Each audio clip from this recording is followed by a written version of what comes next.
This is a Louie Tee Network exclusive.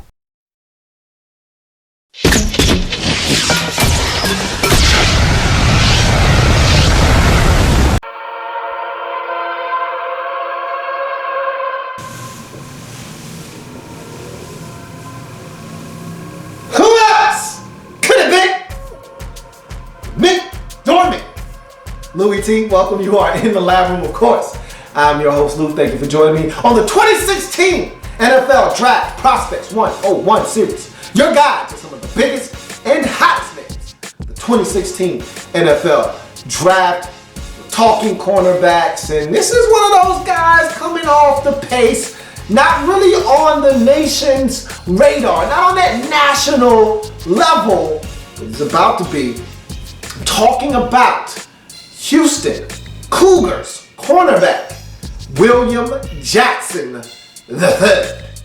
Let's break him down, talk about his pros and his cons, and then move on to the next cornerback in the series. Ideal height is the first pro for William Jackson III. 6'1", long, rangy athlete is what this guy is. He's a guy that you look at him and you see, okay, yeah, he's long. He's a long guy, and I've talked about this. Talked about it with Jalen Ramsey. You'll hear me talk about this on numerous occasions. When you get a longer cornerback, that's what the league is trying to move towards. They want bigger guys. They want longer guys. They want athletes that can run, jump, and be long and be able to cover the 6'2", 6'3" receivers, the 6'4", the 6'5" guys. Well, William Jackson III is one of those type of corners at 6'1", and he's an athlete. He's rangy, he's long, and that's what this league is moving towards. Locates the ball in flight is the next pro. He has tremendous ball skills. And let me go ahead and lump the next two, or these two pros together, because to me they go hand in hand. Locates ball in flight, makes plays on the football. So first things first, you can't make a play on something that you can't see. You don't know where the ball is, you can't pick it up. So you gotta locate the football when it is in flight. William Jackson III does that very well. He's running down the field, and he does a great job of looking back for the football. You know, it sounds really simple, but sometimes it's the simple things that go unnoticed and untaught sometimes. You think, duh, look for the ball, but how many cornerbacks actually look for the football when they actually have a chance to make a play for it? Not many. I'm going to be honest with you. So to see a guy at the collegiate ranks looking for the football so that he can make a play on it, very refreshing. Okay? So good to see that. And then you go ahead, because you can find the football. Guess what you get to do? Because you found the football while it was in flight, you get to make a play on it. How about that? What a concept. You find it, you pick it. Knock it away, do something, just don't let that guy in front of you catch it. And so, because he can locate the football, he can make a play on the football. I love it. Want more of it. Too bad every cornerback doesn't operate under the same standards. Breaks well on the football. I'm going to go ahead and lump these two pros together because, again, I think they go hand in hand. He plants and drives and breaks well on the football. So he plants and drives, and when he puts that foot in the ground and he decides, all right, I'm about to go break on this, he identifies what route is coming. Okay, it's a slant. I'm going to drive on this. He's in there, and it's bang, bang. He's there knocking the football down, or he's trying to make a play on the football. And so he plants, he drives on the football, and because of that, he breaks on it very well. Now, again, when you do that, you're susceptible to making a mistake. So when you already identify, okay, it's a slant. What if it's a sluggo? What if you plant and drive, and that receiver says, gotcha, yum, yum, eat 'em up, yum, yum, eat 'em up. Slant and go up the field. You just got by a double move. So he can be susceptible to that. We're going to talk about that a little bit later on. But I love the way he drives on shallow routes. Nothing cheap and easy underneath. Now, the saying is nothing cheap, nothing deep. I don't want anybody getting any freebies either. You want a 7-yard slant, you're going to earn this 7-yard slant. And that's what William Jackson III makes receivers do.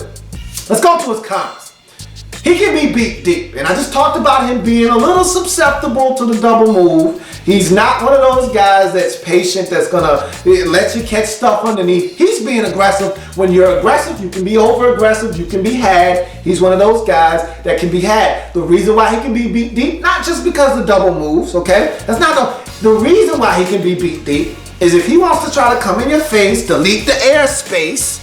Guess what? Now you gotta either get your hands on that receiver or you can't let him beat you off the line of scrimmage. And sometimes he gets beat off the line of scrimmage and then he lacks top end speed, which is the next con.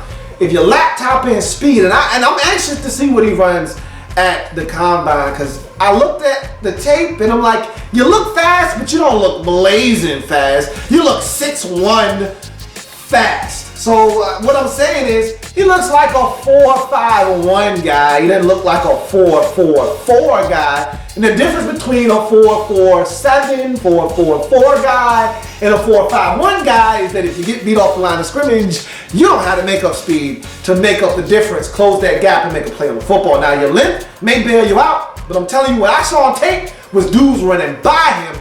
Check that Florida State bowl game where he was the MVP, had 2 interceptions, and really had himself a whale of a game. He was the MVP of that bowl game win over Florida State in his last collegiate game. Sounds great, but he could have easily been the GOAT, because I'm going to tell you right now, Travis Rudolph beat the man like he stole something a couple of times, and the quarterback couldn't get him the football down the field, underthrew him. He was able to go up, make plays on the football, pick it off. So if the quarterback could get the football, and I think they said that the Florida State quarterback had a foot injury in that game, and so he really couldn't drive the football down the field. Whatever.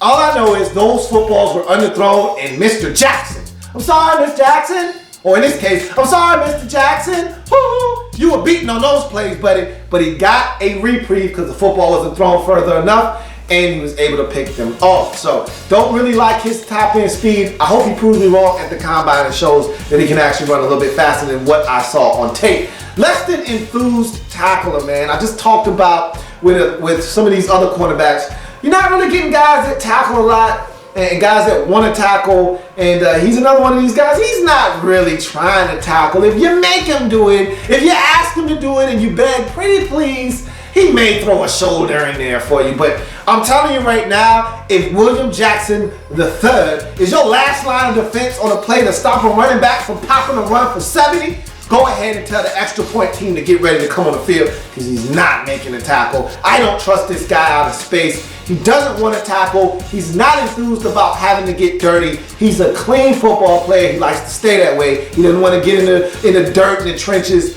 and get physical and nasty and get guys down on the ground. I don't trust him in that capacity, so that makes me a little worrisome about him out there in space. Often missed times jump is the next con. Look, I talked about him making some plays in that bowl game versus Florida State. He missed times his jumps a lot down the field. And if he just would gather himself, I'd be like, man, this guy, because he's got some ball skills, okay? And what saved him in that Florida State game, because one of the picks down the field where he was beaten back, he mistimes his jump brutally. I mean, it is horrendous how early he mistimes this jump. And because he's so long at 6'1" with a little bit of length and some ball skills, he was able to reach out, extend for the football, and still corral it and bring it in. And that's what you'll see out of him. Even when he mistimes his jump, he's so long, he can still get a paw on the football and knock it away and deflect it, or he can still get 2 hands on it and corral it and bring it in. There's some plays down the field when he's in conference play where he still knocks the football away, and I'm like, you mistimed that jump. You weren't supposed to get your hands on that, man. And he got away with it because of his length. But I'm telling you right now, at the next level, there's some other guys there that are long just like you. And if you mistime your jump, they're going to say, thank you, I'll take that. You don't know what to do with that, bruh, and make it happen. So I want to see him start timing his jumps up better. If he can't start timing his leaps better and synchronizing it with the flight of the football, he's going to get beat deep on a few plays. He needs to get functionally stronger is the last con. He's 185 pounds. At 6'1", I need you to be closer to 200 pounds. You should be at or above 200 pounds, to be honest with you, if you 6'1". But okay, I'll take a 195. I'll take a 197. I'll even take a buck 93, but 185, you're a little light in the pants, and you see it the way he plays. He's not good at jamming guys at the line of scrimmage. He's not good at being physical. He's not a good tackler. He doesn't want to tackle. And so you see it in his play. When a guy gets to the stem of their route and they're looking for a little bit of separation because William Jackson III is smothering them, and they give him a little shoulder but they don't extend, he goes flying. Now they're open at the stem of the route, at the top of the route for that comeback. Now it's a first down. He's got to get stronger and be able to fight that off and be a lot more physical and sturdy at the stem of a route, and he's got to be able to stay with guys, and when there's a little bit of pushing and tugging, he's got to be a little bit more sturdy at that and be able to stand up to that. And I'm not sure if he can because he's so light. I expect a team to get with him and say, hey man, we're going to need you to put on another 10 pounds, and we need you to keep whatever speed you got, we need you to also maintain that as well. So we'll see if he's able to do that at the next level. But there's a lot to like here. And again, when you get a height, weight, speed guy, and I think he's going to run well at the combine. I'm just not sure if he's going to run as well as some teams would like him to. But anytime you get one of those guys at the quarterback position, they're going to go off the board pretty quickly because, again, this is a league predicated on height, weight, speed specimens, especially at that position where those commodities aren't as abundant in the league. Going to need a guy that can be a little bit long, still make some plays, and I think William Jackson III may fit that bill for some team in this draft. That's William Jackson III and his Draft Prospects 101 breakdown. If it happens in the National Football League, whether big or small, we cover it all here. The lab comes back and join me as I continue to break down everything. And everything in the National Football League. Another corner coming your way. Come on back so I can break it down. Break it down. See you next time. There's plenty more where that came from. While you're here, subscribe to the channel. If you want more Louie Tee, be sure to follow me on Twitter at InTheLabRoom, or you can like the Facebook page at In The Lab Room. That's In The Lab Room on Facebook and at In The Lab Room on Twitter. Don't forget, subscribe to the channel if you haven't already done so.